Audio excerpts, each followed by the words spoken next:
My dad was an authoritative person.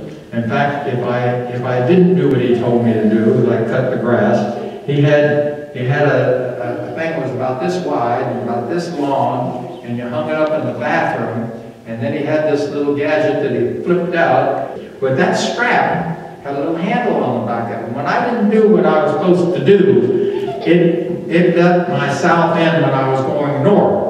And I didn't get it very often. I got threatened by it a lot, but when I got it, I knew what it was all about. and that was the authority. And when he said jump, I jumped. And I listened to what he said. But at any rate, as a teenager, making these tent meetings was something special.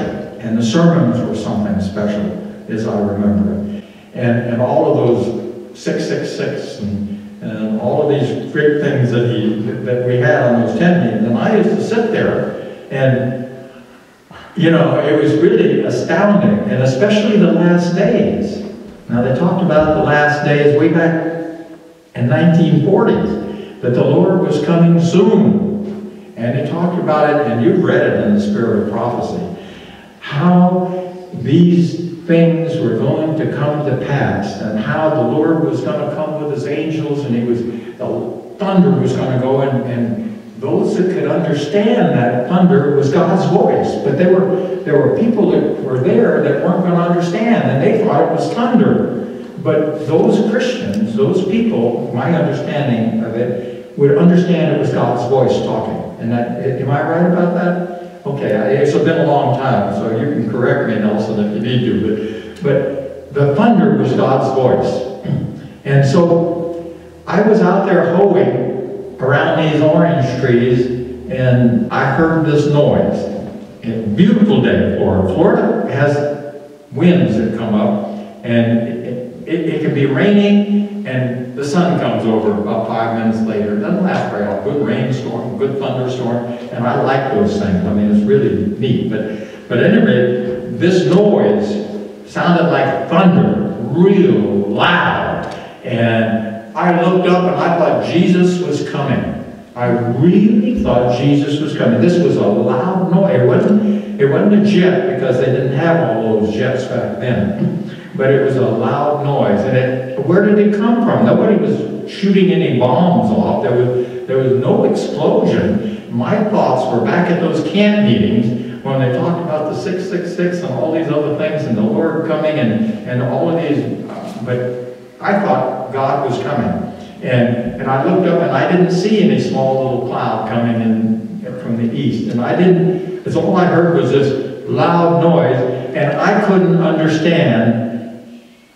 It was just a noise. And my thought was, Christians are supposed to understand it was God's voice. And I just heard this thunder, and I said, I'm not a Christian, because I couldn't understand it. It was just a loud noise. And I was really worried. I mean, really, because after listening to all these camp meetings and everything, I thought I wasn't saved. There was nothing there. What did I do wrong? And God is going to come, and I'm gone. And it's not there. Well, these thoughts permeated me for a while all of this noise was going on. And finally it stopped, and there was no cloud, and there was no angels. And I said, whatever it was, I didn't know what it was. But I knew it wasn't the Lord coming. It just awakened in me a spiritual awakening. That's all I can say. It really was. Well, I found out that on this big lake, Lake Parker is the name of it down there in Lakeland, they had built a big plant, an electric plant, and they were building it. And they had started it up, and when they started it up, it made all of this noise. And it was just about 4 or 5 miles from where we lived. But that's what the noise was. But I thought the Lord was coming, because I really thought he was coming. Now, all of this time, I've been an Adventist kind of off and on, but mostly on, I hope. But I pray that. But here I am now, got all whiskers on and gray, and all my hair is falling out, or something or another. And where's the Lord? I mean, some of you old-timers think about about that. He hadn't come. Wonder what happened. Wonder what happened. Wonder what happened. Well, I know what happened. It's because of you, and you, and you, and you, and you, and me haven't done our job all of this time, because that's what's holding it all up, is you and me. You and me are holding the Lord's coming up.